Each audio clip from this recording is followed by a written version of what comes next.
Planets. Jake talks about the 7 ages of man. We have 7 chakras in the body system. And if you know anything about Eastern, well, it's, I think, more Eastern religion and philosophy that talks about the chakra system, although it's much better known here in the West. You know, those chakras are correlated also with the planets. And the idea is, and this may be in Caroline Mace's work, I'm not that familiar with her work, but I've been told that it's got something to do with that, that there is an awakening of the chakras as you deal with those particular energies. So it is like a series of initiations. And I really wonder, because I do view Shakespeare as a transmitter of the Western esoteric tradition, the Western wisdom tradition. I wonder whether there are specific spiritual lessons that are embodied in each of these planetary archetypes and into the particular plays that are keyed to them.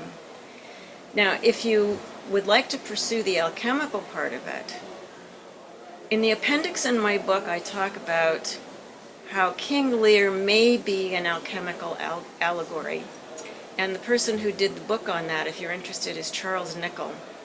And he did a book called The Chemical Theater.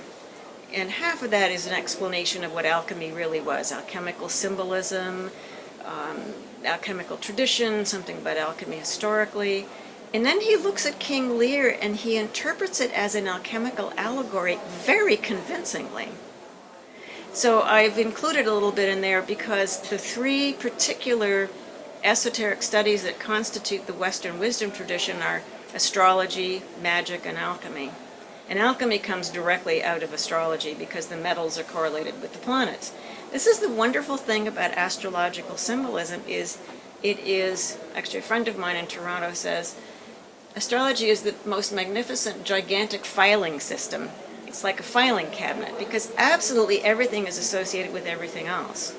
And that's why I think I used the word holistic earlier, because this perspective on the world, the astrological perspective that was actually included in a much larger religio-philosophical system or model, let's say, about the world, is one that is connected. If it had a particular key word to it, it would be interconnectedness. Everything is connected to everything else. And that, I think, is part of the appeal of the system, because I think there is an intuition in all of us that really everything really is connected. We're seeing that in terms of ecology and the environmental movement these days.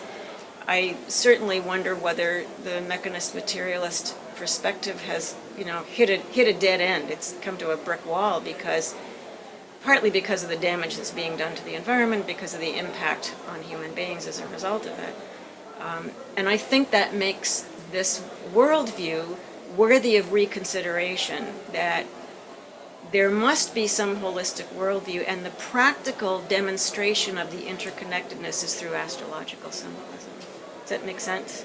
Yeah. Astrology is an archetypal language, which means it's valid, it's universal, it's valid at any time in history. Whatever contemporary psychological language is being used is going to be interpretable through the symbolism. So, I talked about the moon as being the key to A Midsummer Night's Dream. Well, what happens, the forest is the symbol of the unconscious. We would say that in the 20th and 21st centuries. And of course, when the lovers go into the forest, all of their civilized, kind of veneers get stripped away, and all the anger and the resentment and the tension that's kind of been there in the friendships, especially between the 2 women, really comes out. And it's brilliantly presented. If you've seen Julie Taymor's film on Midsummer Night's Dream, and if you haven't, try to see it. It's absolutely wonderful. That's exactly what she has the young lovers do in the forest. They progressively take their clothes off until they're down to their undergarments. But it makes sense because it's right along with the text where you start to see all of the submerged resentments come up. Brilliantly done.